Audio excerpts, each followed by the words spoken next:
thrilled to be talking with Steven Jackson, who's in our studio, does a terrific job analyzing the NBA all over ESPN. And this is our first time getting a chance to meet in person, so it's a delight to have you here. Glad to be here. It's my second time here. You weren't here the first time, but I'm glad to be back. Well, then this is going to be so much more enjoyable for you. And one of the many things that I can offer you some food if you would like. Man, that barbecue smells real good. I got a lot of work to do, so I want to get it on my suit because I don't know how to be clean. All right, we got a million different things that we're doing here, and obviously the NBA season kicks off tonight. We got not the World Series yet, but the League Championship Series rolling and all of the football and everything else. So let's jump headlong into this NBA situation, and let's start with the biggest picture. I was looking over some of the early notes this morning.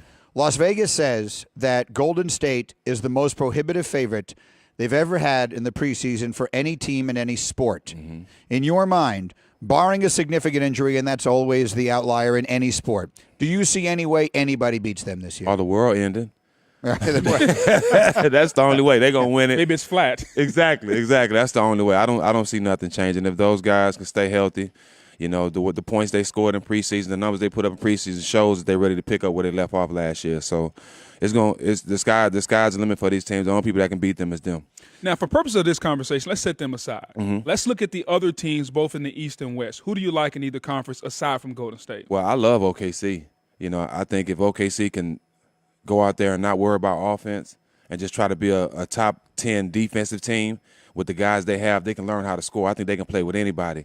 And the same thing with Cleveland. I think Cleveland is better than last year. I think they have more professionals, more guys that don't mind being a star in their role, and got guys that can get the job done and better players around LeBron. I think if they can also become a great defensive team, they can be just as good as Golden State. I have to stop you there. When you say Cleveland has more guys who are professionals, the obvious change they made was Kyrie Irving departing. So is that who you're referring to? Are you taking that's going to be interpreted as a shot at Kyrie Irving? Did you mean it that way? Not at all. Kyrie's my guy. Everybody knows I'm a big fan of Kyrie. I'm saying that to say that they have more guys on the team that can contribute. You know, they have a lot of guys last year that were on the team that were veterans, but they really can contribute. Kyle Korver's a great shooter, but it's a different shot in the fourth quarter with 30 seconds left. Mm-hmm. They have more guys that can make that shot. I have more confidence in Jeff Green. I have more confidence in Crowder. You know, I have more confidence in those guys. And I just think they have a better all-around team. Dwayne Wade. No shot at Kyrie. That's my guy. Wade, Rose, et cetera. Obviously, all these guys. So how about Kyrie? So he goes back to Cleveland tonight. Mm-hmm. He'll hear it from the fans. That's obviously expected. That's what you want, though. I mean, I think that's fine, right? I don't. Well, you tell me because you're closer to the situation than I am. I feel like the LeBron return to Cleveland was almost an event unto itself. That was so singular because of his particular connection to that community and the really weird circumstances under which he left, meaning the actual departure with the television special and everything else. All the others have seemed like just sort of normal stuff. Do the players mind that? Like, I got a sense KD did mind it last year. You heard it from him. You heard it from his mom. You saw him put the cupcake line on the sneakers and everything else. I felt that did bother him a little bit. Do you think, for the most part, it bothers players? Sometimes. I mean, a lot of guys, you know, they invest a lot in those cities. You know, we talking about big players. We ain't talking about guys that sit at the end of the bench. You know, we talking about players that these cities promote. So they have some love and some connections to these cities. So some things will bother them because they feel like they gave their all to the city. But with Kyrie, I'm not worried because I feel like the only thing that's changing with him, he's so young and so talented. The only thing that's changing with him is the jersey. He's going to go out there and play well. He don't have LeBron on his side, so it's going to be different for him, but he's still going to be a dominant player. So what is he? I'm sorry, Booger, but what exactly is Kyrie Irving if you take all of the – and I don't want to call LeBron James a detriment or an impediment to his greatness because LeBron is not only a great an all-time great player, but he's so unselfish. Mm-hmm. But Kyrie obviously wants that ball in his hands all the time and everything else. What do you think is the ceiling for him? What can he be now? The sky's the limit. I think if you can average 30 points with a guy like LeBron, imagine how dangerous you can be by yourself. You know, with other guys. Now, you're the guy and other guys are feeding off you, or you make other guys better. I'm excited to see it. Like I said, I'm a Kyrie fan, and it takes a lot for you to leave a guy like LeBron James and go on your own and want to stand on your own, and I commend him for it. You know, I'm interested that you put Cleveland kind of on the pedestal in the East. When you look at Kyrie going to Boston, they only have 4 players that were on the team from last year. And a lot of people thinking they're the biggest challenger to the Cavaliers. How do you see the chemistry? And do you like Jason Tatum, the rookie that they have in Boston? I love him. You know, when a guy like Paul Pierce speak high of him, you know, got a chance to see him play, you got to respect that. And I like the coach. You know, I like everything that they have around Kyrie. You know, they brought in the All-Star from Utah. Gordon Hayward. Gordon Hayward, of course, but I want to see what Horford does. I think he's gonna be big for them. You know, Rozier's coming off the bench. I think he's just like what's the guy that let go to Detroit? Bradley. Bradley, yeah. He's just Avery, like Bradley. Avery. Rozier, he's just like Bradley, so he can fill in. It's just what the role players do. I think Kyrie and Gordon Hayward are going to do their job. I think Tatum's going to come off the bench and do a great job as well. Going out west, looking at Houston, James Harden is used to having the ball, and one of the reasons why he was up for the MVP is because he had the ball so much. Now you bring in Chris Paul, who's a point guard by nature. He needs the ball to run the offense. How do you see that dynamic working? You know, well, I think we've seen a little bit in preseason. I think Chris Paul, for the most part, is just focused on making plays. We know he can score when he needs to, but I think James this year, he's not going to average close to a triple-double this year. He's not going to average 10 assists this year. It's all about him scoring and making plays. And I think Chris Paul's going to get more assists, but I think James is still going to be dominant all across the board.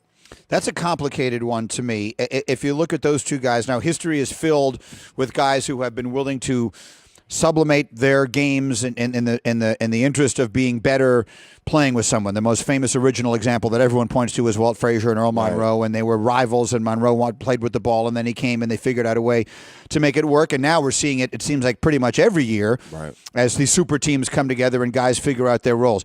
But Harden has made himself into what he is now by having the ball in his hands all the time. Mm-hmm. So how do you see that distribution working? Because Paul's a guy who has to play with the ball in his hands, and Harden's a guy who it feels like almost has to play with the ball in his hands. So who has the ball? Well, I think it works good. I think it would have been a travesty if Carmelo would have went there.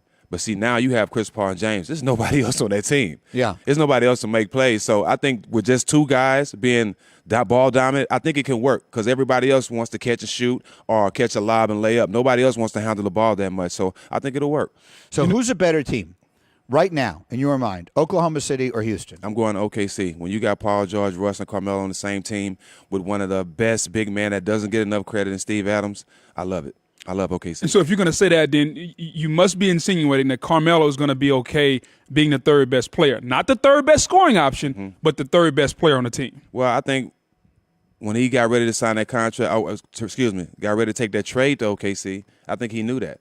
I mean, in his mind, as smart as he is and as high as his basketball IQ is, he knows at this point in his career he's not better than Paul George or Russell Westbrook. Right. So I got to go there, score my points, get the ball, play, be the four, and just be a star in my role. And if he wants to win, that's the way he has to approach it. That he feels to me like a guy. Now, again, Carmelo has been what he has been. He's walking into the Hall of Fame the second he becomes eligible. 100% deserves it. Mm-hmm. But he is a guy who the one thing left he can do is the one thing he seems to like doing the most. Like, I'm going to make a ridiculous comparison here because he's a greater player historically than this. But if he could be Vinnie Johnson, he could be the microwave. He could just be the guy who say, all right now, just give him the ball. We need a stretch of 4 minutes here where he'll just carry our offense all by himself. And I still think that maybe with the exception of Kevin Durant, I'm not sure there's another player in the league who'll do that better than Carmelo can do it. And you're right. He's one of those guys that can definitely do that. But that's why I have them high this season, because in the playoffs, the game slows all the way down. Right. They have three guys that they can put on that block, post up, or get a bucket and just ISO. I love that. That's why I want them to just focus on defense, because scoring points is not going to be a problem for them. Steven Jackson is here in studio with the Straight Talk, brought to you by Straight Talk Wireless. Best phones, best networks, no contracts, which means the team that we left out in the conversation is San Antonio. Mm-hmm. And Greg Popovich, for those of you who haven't seen it, is extraordinarily outspoken in a variety of different things. They're making a lot more news off the court than they're making on the court right now. But they bring back a guy who, in my opinion, is the second best player in the sport, in Kawhi Leonard. And I don't know what would have happened last year in the playoffs if he didn't get hurt. They would have won Game 1. Maybe they wouldn't have won any more games in that series. We'll never know. Right. But what of them? It feels like all the off-season attention, it went to Houston with getting Paul, and it went to OKC with all the guys they brought in, and San Antonio sort of forgotten. What are they now? This is every year. This is what they want. They want to fly under the radar. They don't want to be in the media. They don't want to be talked about. This is what Pop does. He gets his players together. He finds a diamond in the rough. He brings in Rudy Gay, rests Kawhi, makes sure he's ready to go.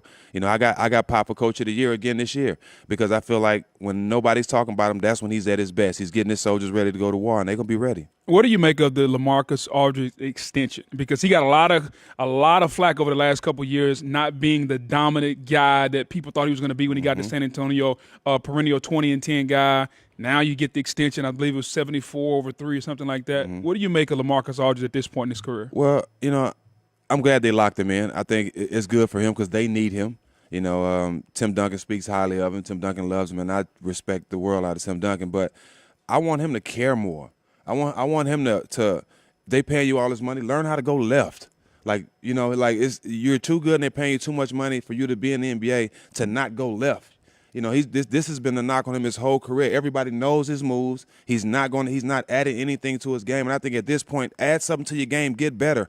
I honestly don't think he cares enough. I love the fact that they gave him an extension. I love the fact that he's in San Antonio because I think if any coach can get the best out of him, it's Pop. But he has to show he's hungry. He has to work and add stuff to his game because I think his game hasn't gotten better since probably the last 3-4 years. It's been the same. Mike and Mike, we're talking basketball with Steven Jackson in our studio. The NBA is back on ESPN Radio tonight. We have the Warriors taking on Chris Paul and the Rockets with our coverage starting 9:30 Eastern on most of these ESPN radio stations. So let me ask you about two teams. We're talking about the contenders now, and I think we've pretty much – is there anyone we've left out? Does Washington belong in that conversation? I think so. They belong in the discussion with the legitimate contenders in the East. Yeah, for the performance they put up last year in the playoffs, they only going to get better. I think John Wall, with his contract and his confidence coming in, I think they're going to be best. I think they're going to compete for the East. Does Toronto belong in that conversation? I like DeMar DeRozan. I just don't like that team. I don't think so. To me, it's a jump shooting team. Yeah, and to me, it's hard to win. I know everybody's going to point to Golden State, but Golden State is a terrific defensive team. That's the reason they can get away with being a jump shooting team. I just think Toronto, they struggle. When that shot is off, when Kyle Lowry and DeRozan shot off, they struggle to get buckets. Yeah, and like Golden State now, you got possibly the best player in the world. If you talk about him and LeBron, KD, he's the second best defender on that team. That says a lot. Yeah. Yeah, look, it's one thing to be a jump shooting team. It's another thing when it's Kevin Durant, Steph Curry, and Klay Thompson taking the jump shots. That makes them all of a sudden look a whole lot better. Okay, so those are the contenders. The two most compelling teams to me in the league, because I have no idea what to expect them to be, are Minnesota and Philadelphia. Let's start with the Timberwolves. With the acquisition of Butler from Chicago, another year for Karl Anthony Towns. They give the money to Wiggins, and on they go. What are they? What are the Timberwolves this year? Well, I'm excited to see. I mean, if you think about it, without Jimmy Butler, this is one of the teams that played Golden State the toughest the last 2 years without Jimmy Butler. Yeah, but they won they won like 30 games last year. Right. But I'm just rating their performance off against the championship team. Right. And adding Jimmy Butler now, I think Tibbs and Jimmy, I think they know how to get to these young kids. You know, the passion Jimmy plays with, I think he has some of me in him. Jimmy plays so hard and fierce on the court. I think if he can get Wiggins to play like that, Towns already has a little edge. You know, he's fine. But if they can get Wiggins to play with more passion, the same thing that LaMarcus Aldridge needs, more fire, you know, put some gunpowder in his food or something. These guys, they need that. If they can get that out of Wiggins, I think this team can make some damage in the West. What does that mean? What is make the playoffs? Make the playoffs. I don't think top 3, top 4 team, but definitely 5, 6 seed. All right, and then how about the Sixers with the huge money they give to Embiid, who, for my money, if you could promise me he was going to stay healthy, and that's the biggest if maybe in the entire sport right now, I'd tell you I might take him over any of the other big guys, you know, the young big guys in the league right now. But he's played 31 games in 3 years. If he stays healthy, what are the Sixers this year? They're great. I mean, if they can get him healthy and get Simmons healthy, you know, Simmons is like a left-hand LeBron out there right now in preseason. I love what they're doing there, you know, and I just trust anything the Colangelos are doing. You know, they've been in this sport so long, they know what they know what to do. They have a great coach, and Brett Brown that's been in the San Antonio system, so it works. I think if they can get these young guys healthy, they'll be all right. And more importantly, for the people on the West Coast, Lonzo Ball, what do we expect from him, both on and off the court with Dad LeVar? Well, for the most part, the only thing I like about the whole situation, and I really don't have too much to say, is I love the kid's basketball IQ. You know, every father should support their kid. You know, every father should want the best for their kid, but it's a way to do it. And you can't tell a father how to do it, you know, at the end of the day. But I love the kid's basketball IQ, and I want to see him do good. Mike and Mike, Steven Jackson's in our studio here. We're presented by Progressive Insurance. Guests on the Shell Pennzoil Performance Line. All right, here's a fun one for both of you guys. Yes. I'm letting you start a team right now, and I'm giving the option. You can either start it with Karl Anthony Towns, the Greek Freak, Anthony Davis, Joel Embiid, or Kristaps Porzingis. Which guy are you taking? Oh, that's easy for me. Easy? Yeah, it's easy. You're going to take. I know who you're going to Can you take. give me them names again? All right, so it's basically all these guys who are 7 feet tall and do Okay, ridiculous things. okay. So it's Karl Anthony Towns, it's Okay. the Greek Freak, it's Anthony Davis, it's Joel Embiid, and it's Porzingis. I'm going AD. See, I'm going to Greek Freak because I knew you were going to take the Greek Freak. Booger loves the Greek Freak. Well, As because, he should. He should. right. And if you look at AD, they're saying the same things about the Greek Freak they said about AD, but we said it about AD, I feel like, for the last couple years. Like, Yeah. when has he been able to, you know what, give me two other guys around AD and he'll take you to a championship. I think the Greek Freak, we're saying that about him. He's young, he's coming, he's going to be there. I think he needs to take another step, but I feel more confident at this point in the Greek Freak, where he is, his versatility, than I do in AD. Yeah, with the Greek Freak, I expect more of a KD type player, be able to shoot. He definitely have to get his jump shot better. Yeah. But I think he's one of those guys that can be able to do it all. I look at AD as the next Tim Duncan. You know, can shoot it off the glass, can do a little bit of everything. He's just way more athletic. You know, but both of these guys, you know, you can't lose either way. What are they going to be now? I mean, if the New Orleans with the experiment they have there. I'm so glad you asked me that. Go ahead. The reason, well, you know, they need a small forward. And what better small forward than a guy who's led the big three in scoring than Steven Jackson? You know, that's definitely what they need. I like it, Jack. You know what I mean? But like they had Andy Rondo. Hopefully he can get back healthy. I think that was a big piece for them because I think with Boogie and AD, they respect him, and he's a guy that can make plays and make these guys better. Drew Holiday at the 2, I love that. I love that move. I think they have a big missing spot at the small forward. They need a small forward that can shoot and that can defend. I don't think they have that, but what they building there, if they can get Rondo healthy, they're building something nice. Now, Jack, here's my question. Are you still willing to defend? That's what I still can do. Okay. You know, I can't really do too much of off pick and roll and stuff like that, but defending and spotting up shooting, I think I can still hold that down. Okay, I like it. People like me, geeks like me, were very upset last year about all the resting, and I don't know. Me too. I'm a geek too. I hate it. I hated it. We had Adam Silver on yesterday talking about it. He's talking about it, the changes they've made to the scheduling, no 4 games in 5 nights, a lot fewer back-to-backs and all the rest of that. Do you think it will make an appreciable difference? Do you think we'll see less of it?